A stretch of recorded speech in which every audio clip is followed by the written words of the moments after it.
Good morning class fifth students. देखिए आज हम पार्ट 1 से अपना अभ्यास शुरू करेंगे। आपको रिवीजन करना है अब पाठों का, क्योंकि आपने कॉपी में कार्य कर लिया है और बच्चों की कॉपियाँ चेक होकर भी उनको मिल गई हैं।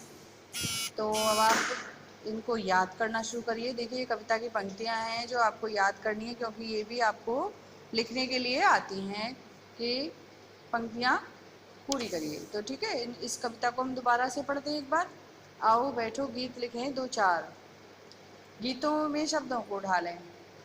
तो इसमें आपको पता है, इसमें कवि ने आपको कुछ सुंदर कविताएं लिखने के लिए बोला है कि आप कुछ कविताओं की रचना करें। और देखिए कितनी प्राकृतिक चीज़ें हैं, उनसे आप प्रेरणा लें कि वो प्राकृतिक चीज़ों में कितनी अच्छी आवाज़ आती है, उनको सुने और उनसे प्रेरणा लेकर एक सुंदर कविता की रचना करें। देखिए आइए पढ़ते हैं क्या बोला है कवि ने।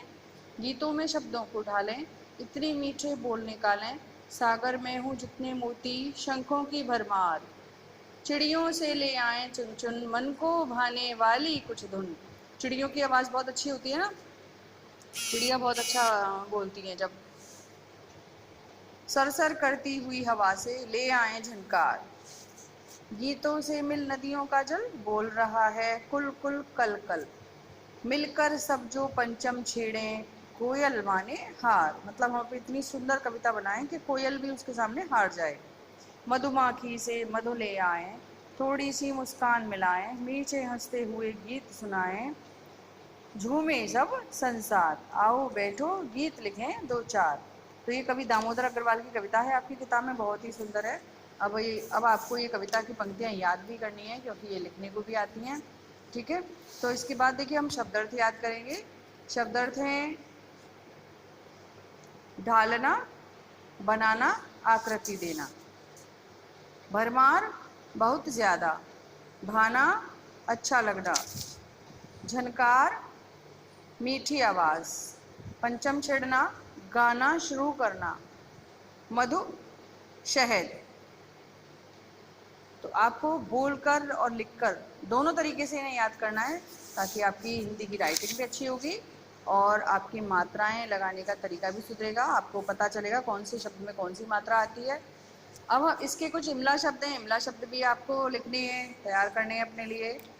सागर, झंकार, झंकार में देखो झाझंडा पर अंक की बिंदी लगी हुई है। कुल कुल कुल कुल में क पर देखो छोटे उ की मात्रा है। पंचम, पंचम में अंक की बिंदी लगी हुई है। मधुमाखी, मुस्कान। तो ये बच्चों आपके कुछ शिमला शब्द हैं और ये शब्दार्थ हैं, ये आपको दोनों याद करने हैं और लिखने हैं। और इमला शब्द तो आपकी कविता में और भी हैं। आप कोई भी कठिन शब्द अपनी मम्मी से बोलिए कि हमको डिक्टेशन बोल दो, तो आप वो लिखना सीखिए इमला शब्द। फिर देखिए कि आपका लिखित कार्य, जो सही पर निशान लगाइए।